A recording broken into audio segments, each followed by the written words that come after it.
Yes, sir, we do. Okay, we do have a quorum.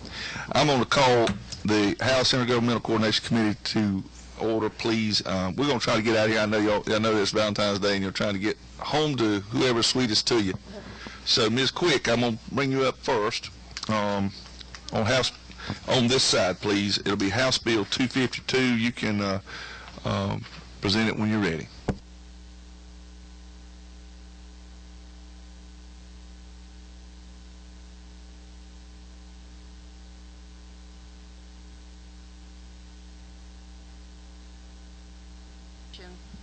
Sponsored by all three members of the Athens-Clarke County delegation, which consists of 2 Republicans and 1 Democrat, but we are all on the bill, and on both bills. And I'll just speak to them together if I could, because one deals with our probate court judge position. Okay. Time, okay? Because the reason that we do that is because I can't put them both together. Okay. Yes, ma'am. All right. So I'll speak to 252 then first, which is the chief magistrate judge change. As I said, it is a unanimous piece of local legislation, and the bill was drafted at the request of Chief Magistrate Judge Pat Barron. Judge Barron has been serving since 2002 in Athens-Clarke County, and she actually was our first elected African-American woman judge in Athens. So this came from her, and Judge Barron has reviewed the legislation before I filed it. I met with her personally to review it, and we've had some discussions about it. So she was contacted yesterday. She knows this hearing's going on, but really there's no partisan issue here. Hence, it is a change to nonpartisan that both Republicans and Democrats agree upon. And I have actually copied, Mr. Chairman, the canon of judicial ethics that causes the concern for Judge Barron in terms of her position not being nonpartisan, and the problems associated with that. I've handed it to some of the committee members who were here earlier, but it's Canon 7 of the Code of Judicial Ethics, and if Representative Bentley could just pass it on around to those that have not yet received it. That's not the only canon of judicial ethics that causes Judge Barron concern, but that is the main one that deals with the problems with partisanship in a judicial position. So I'll answer any questions anyone might have. Thank you, Ms. Quick. Mr. Chairman? Yes, sir. I'll ask you a question. After your advertisement, have you had any comments from advertisement, like written or oral comments from anybody? I got an email from Commissioner Andy Herod, who's our former mayor pro tem, just simply stating that he would have liked to have known about the bill before receiving a call from the county commission organization, but we had a pleasant exchange, and he does not oppose the bill. Just to answer your question fully and completely. No opposition to the bill has come to me. Representative Tanner. Just in follow-up to that, I'm assuming that since all of you on the delegation support it, there's not been any opposition from the Republican or Democratic Party there in the community? None that's been received by me. Well, the other question I had was, and you may not know the answer to this, but in Georgia, because I hear this same concern from probate judges, magistrate judges across the state in my area where they are still partisan. Do you know how many probate judges, how many magistrate judges in the state, how many counties still have partisan elections? You know, I do not. I do not have those numbers. I probably should have gotten those for you today, but I don't have any idea. I'm just curious. I know there's still a mixture out there, and we see a lot of these bills come through, and and I know in working with ACCG in the past, there's always that issue of Canon 7 about the fact that the judges are not allowed, and isn't it true that judges are not even allowed to be members of the political party that they're running on? They're not able to give campaign contributions to other candidates candidates. Is that correct? That is correct, and that is spelled out in the canon that I've distributed. And that's what I think, that makes the judges different from the Right. debates you hear about partisan fidelity and that type of thing. The judicial positions are different, and it is particularly problematic for those judges who are also lawyers. Now, that's the difference. In some counties, your magistrate judge, probate judge are not lawyers, but for lawyers who are judges who know and understand the canons very well, it poses problems. Thank you. Thank you, Mr. Chairman. What's your understanding of the reason why magistrates were originally carved out for the purposes of being partisan? I don't know the history of that. Can I help you with it? I know a little bit about that. Magistrate judges at one time were called justices of the peace, and at one time they were not partisan. When they moved the justices of the peace into the magistrate judge, basically, a justice of the peace then became a partisan issue. At one time, the magistrates had decided to become had tried and attempted to become constitutional officers. That didn't work, and coroners have done the same thing, and they didn't work out that way. So basically, you don't have to have a magistrate judge if you don't want one. A county can do away with a magistrate judge, it can do away with a coroner, but they do have to replace them with something. And there, and again, as to why they're not considered constitutional officers. But when the old justices of the peace became magistrate judges back then, I don't know when that law was passed, it's been several years ago, that is where they carved them into a role as a partisan player, a partisan candidate. Try to help you with that a little bit. I don't know how long that was ago. Is it your opinion, Ms. Quick, that people that hold themselves out as nonpartisan are always nonpartisan?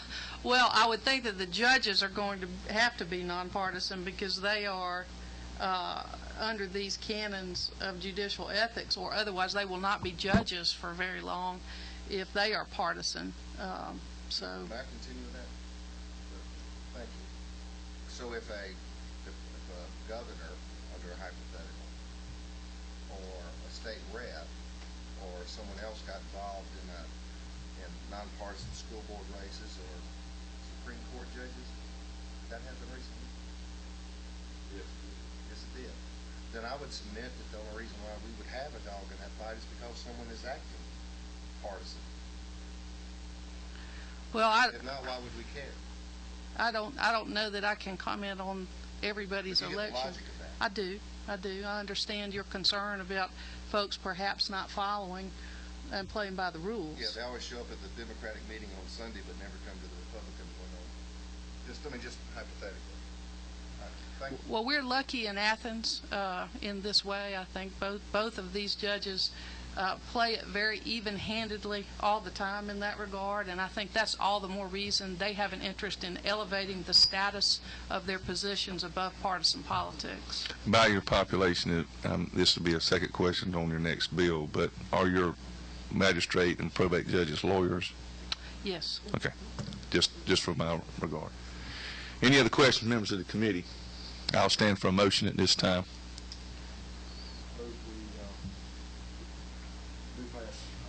I have a do pass recommendation. Do I hear a second? I have a second. All in favor state by saying aye. Aye. All opposed? No. I got one no. Do we need to poll? Okay, if not, the ayes have it, and that House Bill 252 is now ready for rules, okay? Thank you, Mr. Chairman. We will get you a rules sheet. When you leave, you'll see Mr. Ward Lamb, and he will get you a rules sheet you need to fill out, take those over the rules, okay? Thank you, Need to sir. do that today, please. All right. Okay, House Bill 253 by Representative Quick, Williams, and Fry. Yes, Mr. Chairman, that is, again, local legislation, as you've mentioned, sponsored by all three of us with regard to the position of the Athens-Clarke County probate judge. Probate Judge Susan Tate is also a Democrat. She served the citizens of Athens-Clarke County for 16 years, and I actually served as her county administrator and ex officio guardian for 5 years. But Judge Tate has been talking about this particular change for some period of time, and in her service as president of the Council of Probate Court Judges, tried to gain that consensus that Representative Tanner was talking about statewide, perhaps, to try to take away that county by county difference, but could not gain consensus among the counties. So this is a local bill involving just Athens-Clarke County, and I seek your favorable consideration on this on behalf of the Athens delegation. Thank you, Ms. Quick. Any questions of the gentle lady? I've got I guess one of my questions would be this: does your probate judge handle traffic court or any kind of criminal court there, or does the state court judge do that? No traffic in probate court. We have a municipal court, Athens-Clarke County municipal court, and state court, 2 state court judges. So you have 2 and 1 solicitor? Yes, sir. So the probate court handles no criminal activity?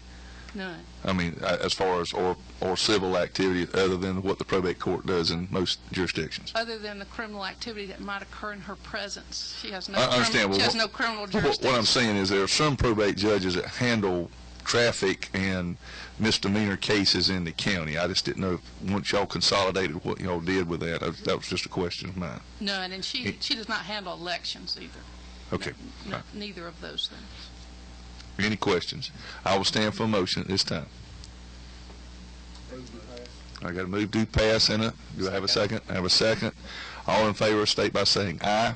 Aye. All opposed? Do we need to poll? Okay.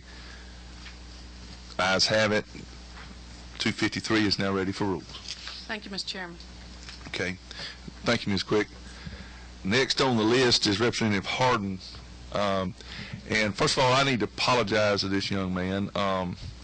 We had him on the bill today, and we didn't realize that there was an election that it was involved when he's consolidating his entire county government here. And we did not realize there was a partisan election. He had told me he thought it was. I thought that we had done a good job, and I dropped the ball.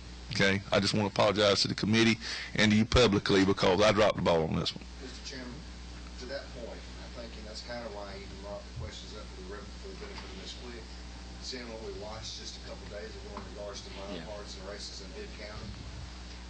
And I stand it. To see some wonder, well, why did I vote against it there, but I voted for it here? Exactly. Or vice versa.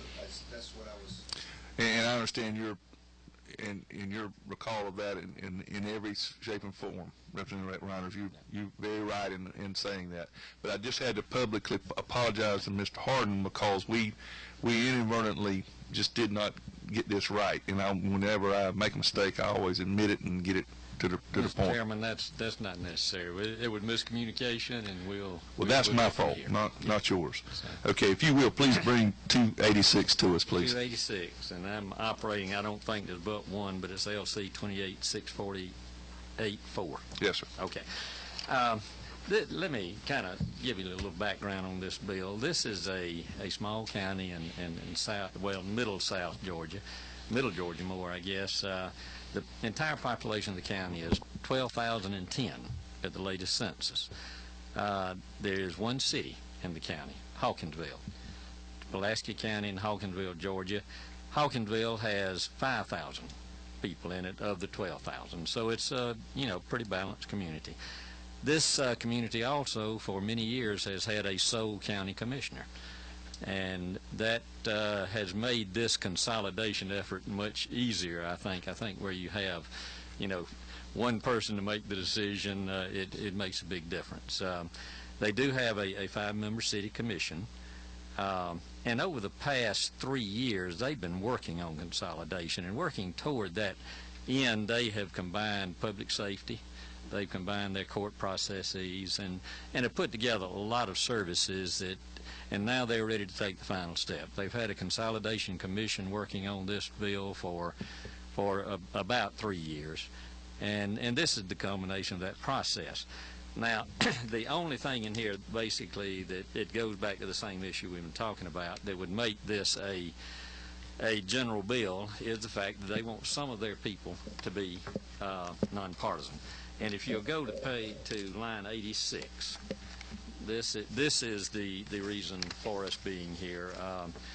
The Board of Commissioners of Hawkinsville shall consist of 5 members, etc. And then the last line in there says, each commissioner shall be elected in nonpartisan elections as provided for in Chapter 2 of Title 21 of OCGA. So that's the main clause there. Now, in order to assure the people, the members of the General Assembly, that this is not something they're trying to go overall with, they're going to have a 5-member commission. There'll be 4 members elected from districts, 4 districts, and then a chairman elected at large.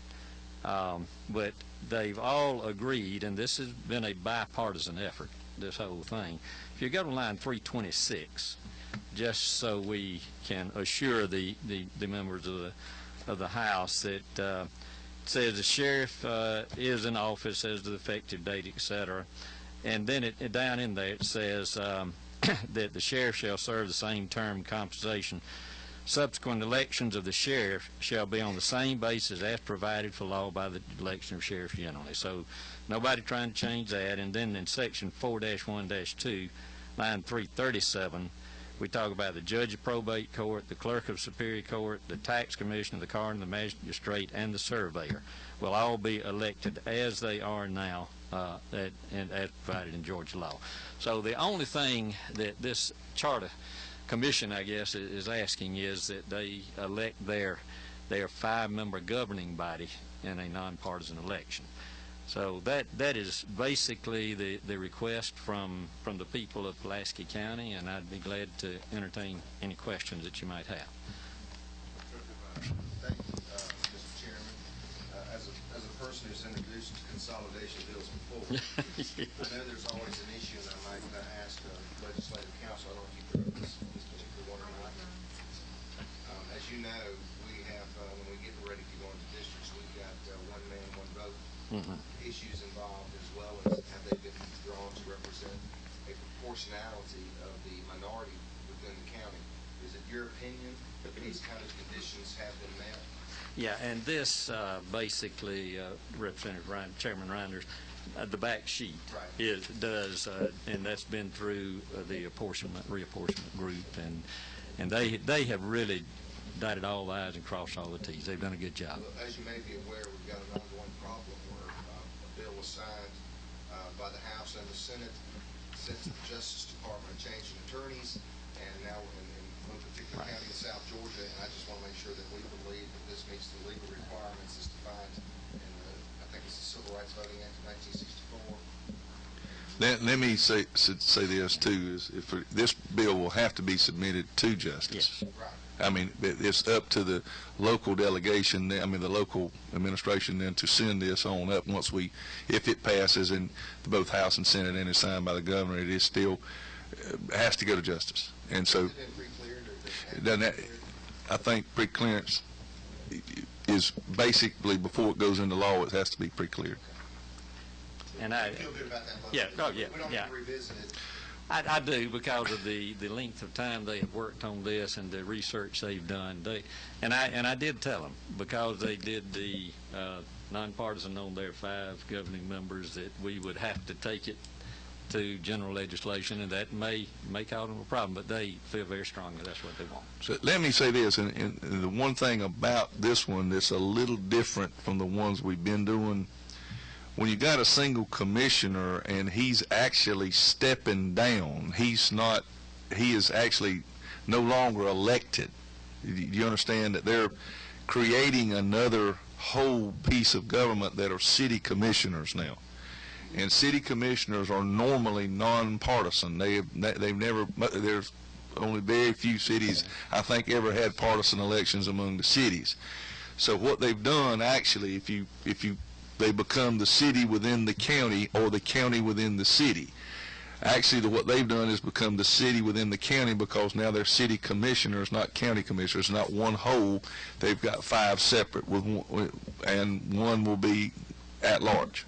like it is now, but it necessarily that is not the same office that is precluded in this. This was one of the reasons we had a little bit of an issue with it, and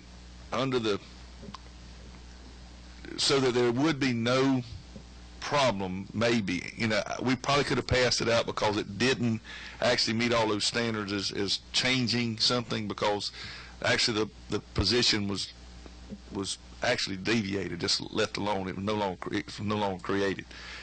Out of an abundance of caution, that's why we're here. And that's one of the reasons we called it. It's a technical thing. That was a technical error that we found this morning. That's where I brought it back. And Mr. Arden, I was going to tell you again, I appreciate you helping me out with that. Well, thank you. Follow up if I may. Yes, sir. I know, I think it's Rule 2, it's the one that says that is the reason why we have to, did you say one of these is at large? One is at large. One's at- Five? The chair. There's 4 districts. Okay. Each And one at large. election, and the chair's at large. Now, and I And is he going to be considered the mayor also at the same Well, time? not called the mayor. He's called I've forgotten the title they give him now. But this 5-member commission will hire an administrator. Basically, these are all part-time. It's not like the Soule County Commissioner has been basically the man at the top. But Representative Reiner, I don't have that. I would think it's. But, and let me add, I did leave out the fact that the entire delegation is in favor of this. Did you meet in the phone booth and decide that? Okay. Mr. Tanner, did you want to ask a question? Yeah, and this may be more to you, Mr. Chairman, from an expertise standpoint, but this was my original question. You started going down this road. One of the concerns I always have when you go to nonpartisan, I really don't have any issues with judges, but when you start dealing with commissioners who handle money, I think sometimes I have more of an issue with that. But the Macon issue, they were clearly in their charter, they're considered a municipality. Athens Clark is considered a municipality.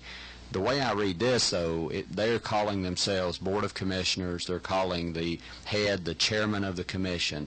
And that, so I'm wondering if they can be considered, because I know when you consolidate that you have the ability, if you call yourself a municipality, to take advantage of both city, being a city, and being a county. But in this case, and this may be a question for council, the way this is drafted, would they be able to consider themselves both a city and a county, or are they clearly just going to be considered a county? All right, there is a difference in the Macon situation and in Bibb County and in this situation, in that this has not been voted on by the people. And what they have done is, and they've gone about it, I think, in the right way. They're getting the authority, basically, to put this before the people, and they vote. And at that time, everybody has the right to know what's in the charter, what it's going to be, and how it's going to be. So I think basically they've gone about it in the right way to give that. But would they be able to consider themselves a city or a county, or would this just be a county? We'd have to get a legal opinion on that. It's a consolidated government. We do not classify them as county or city from a legal perspective. It's called in the consolidated government. Right. Okay. And it is decided by referendum. And that's what I was going to ask you. This will be voted on by, if this passes, the citizens will have an opportunity to have a say in it. They will. The commission, the Consolidation Commission, is one I've said has been working on it for 3 years. They've had numerous public meetings. They've gotten this passed through the city commission and the county commissioner, whom I used to ask if I said, Brooks, when you have a county commission meeting, if you talk to yourself, is that a problem with the Privacy Act, or the Sunshine Act? But it is an unusual situation. But all of the people involved have given their authority to go forward in this manner. So. Representative Harden, if this should pass the General Assembly, you expect to have a vote on this maybe this summer or next year? I'm not sure. Whatever the law requires, I'm sure, but I do not know what that is. Superintendent's going to cause the date for Is that you want? Yeah. I think he questions that. You want to ask it? Well, I had a question, but I think Representative Tanner, in his question, it clarified it for me. The city of Hawkinsville right now does not have a mayor. Yes. Yes. They do? Yes. Hmm. They have a mayor and commission. Okay, and so the chairperson is a county person? No. The This hadn't county existed. commission is okay. a one sole commissioner, but the city has their own governing body. Let me draw it up for her. Okay, we have a city and a county now. We're consolidating that city and county. So when that county, what they're doing is saying, okay, we're throwing the city commission out and we're throwing the county commissioner out and we're forming a new kind of government. They no longer exist. Now, again, this before they actually can vote on this in a referendum, it has to go before justice to make sure that the district lines meet the Civil Rights Act of 1964. If it don't, then it has to come back. We have to renegotiate this again, and we have to go back through the same process again. Now, I'll try to give you every scenario, every worst case and best case. If this passes, it's signed by the governor, and it goes into effect, it goes before the justice approves, and it comes back, and the referendum's defeated, they go back to the formal government that they exist in now. It does not change. Okay. So this is a proposed bill. It's sort of in limbo until justice and the referendum come about. Yeah, but Thank you for that, because there are former mayors and former county commissioners in this room, and we just know how that works. Okay. So I need clarity. I'm a former mayor also. I am so- too. Thank you very much. So I know how it works. But let me mention one other thing to the committee that I feel like these people have done. I mentioned they've already combined public safety. The sheriff is in charge of all law enforcement, but he hired all the policemen. So they're going about this in the right way. Same thing with the court system there. And what that has done is produced a good savings for the people of Pulaski and Hawkinsville for the citizens. And that's why they're doing it. They found they went at it the right way, as I said. They began their process and showed that they could produce a savings for the people, and that's why they've gone this far. Thank you. Thank you, Mr. Chairman. Demographics of Yes. that county, you kind of did not answer that. Do you know it? I did not, because I do not know it. That's what I said. I do not know the demographics. Okay. I'm just curious to know when they join, if this passed, would they be part of ABGG or? Interesting. Have to leave it up to them, I guess. Take a vote. Yeah. Mr. Reiners? Thank you, Mr. Chairman. And this is a legal question that I don't know. The intent to introduce local legislation, does that need to say, does the ad need to say, just for future reference, that is a referendum? The legal ad doesn't reference that. I don't think they can run a referendum ad until this passes. Okay. And the second thing is the bill, and I'm sorry I didn't get a chance to read it because it's all new law. Yeah, it is. It's not just the underlying part. Does this say that this is binding, That what is the binding? referendum? As you know, that- Mr. Chairman, we have binding and non-binding referendums. Yeah. It would be a binding referendum. And we know that where? I'll have to go to it. But on your question, In the yeah. interest of just Yeah. practicality, you would hate for people to vote if something strange happened. Who voted no, and you go, but it's law, or yes, vice versa, Yeah. non-binding. Yeah, but as far as advertisement, that is what legal counsel Okay. provided for me to run. So. All right. It said, if you see the ballot shall, and We'll pay you on, I'm on page 29, excuse me, 886 through 918, and that's where your binding obligation is. Yeah, well, I was reading that, and I didn't see binding. So I didn't know if you might have that. I think it has to say non-binding if it's non-binding. I think it's binding if it's not stated. Is that correct, Counselor?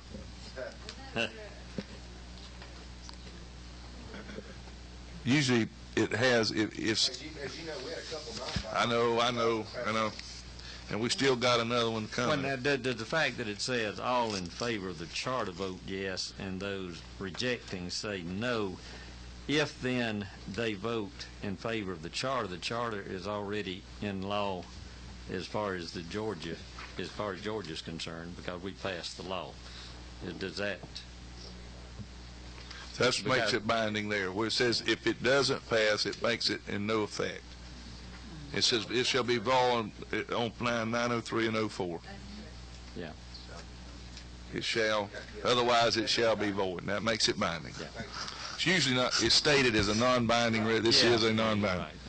That's the way we did the one with the cell tower bill, if you remember, is the one we did that way. Okay. Any other questions? Been a good debate. Do I hear a motion? I have a motion to pass. Do I hear a second? All in favor, state by saying aye. Aye. All opposed, no. Ayes have it. You can carry this now on to rules. I got just a few more little items I need to talk with you folks about, and I'm going to let you go see your wonderful spouses. Thank you, Mr. Chairman. Thank you. Thank you.